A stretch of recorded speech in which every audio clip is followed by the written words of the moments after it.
नमस्कार, गुरु न्यूज मध्ये मी सुत्तांबोळी सर्व शिक्षक बंधू आणि भगिनींचे सहर्ष स्वागत करत आहे.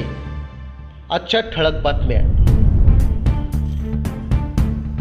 प्राथमिक शिक्षक संयुक्त समिती काढणार संसदेवर मोर्चा. प्राथमिक शिक्षकांना 91 अशैक्षणिक कामे. आम्ही डेटा ऑपरेटर आहोत का, असं शिक्षकांचा सवाल. महाटीईटीचा निकाल फक्त 3%. हिंगोलीत प्राथमिक शिक्षक संघाचे अधिवेशन. भारताचे भावी आधारस्तंभ घडवण्याऐवजी शिक्षकांना सॉफ्टवेअर इंजिनियर असल्यासारखे जणू माहिती पाठवण्याचे कारकुनच बनवण्यात आलेले आहे. शासनाने गंभीरपणे सदर गोष्टीकडे लक्ष देऊन अध्ययन पद्धतीतील हा तात्काळ माहिती देण्याचा प्रकार त्वरित थांबवावा. शिक्षकांना चिंतामुक्त वातावरणात अध्यापन करून विद्यार्थ्यांचा गुणवत्ता विकास करून द्यावा. कोणत्याही परिस्थितीत माहिती हवीच असेल तर स्वतंत्र क्लार्क तात्काळ नेमावेत. काही करून शालेय अध्ययन प्रक्रियेत शासनाने बाधा आणू नये, असे सचिन डिंबळे, कार्यकारी राज्याध्यक्ष, महाराष्ट्र राज्य प्राथमिक शिक्षक यांनी म्हटलेलं आहे.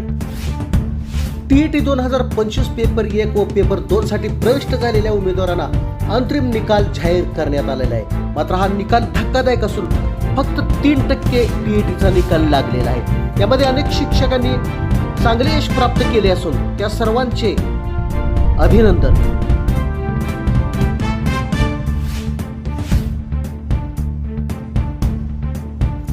हिंगोली जिल्ह्यामध्ये प्राथमिक शिक्षक समिती जिल्हा शाखा हिंगोलीच्या वतीने महामंडळ सभा आणि शिक्षक महामेळाव्याचे आयोजन 17 जानेवारी रोजी दुपारी 2 वाजता झाले होते. अध्यक्षस्थानी शिक्षक नेते संभाजीराव थोरात आले होते.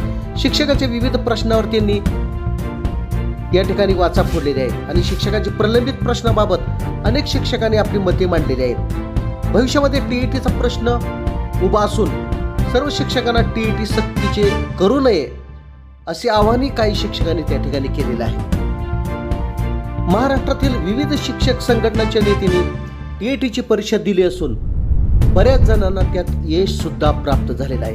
मात्र हेच शिक्षक नेते एका बाजूला टीईटीला विरोध करताना दिसत आहे आणि दुसरीकडे मात्र स्वतःच परीक्षा देऊन यामध्ये यश देखील प्राप्त केलेलं आहे.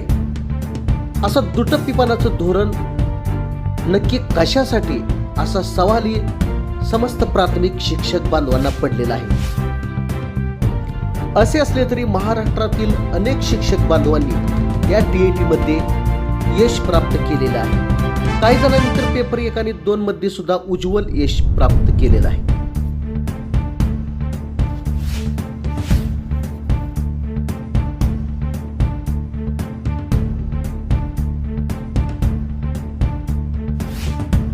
आता इथंच थांबूया. ऐकत रहा गुरु न्यूज.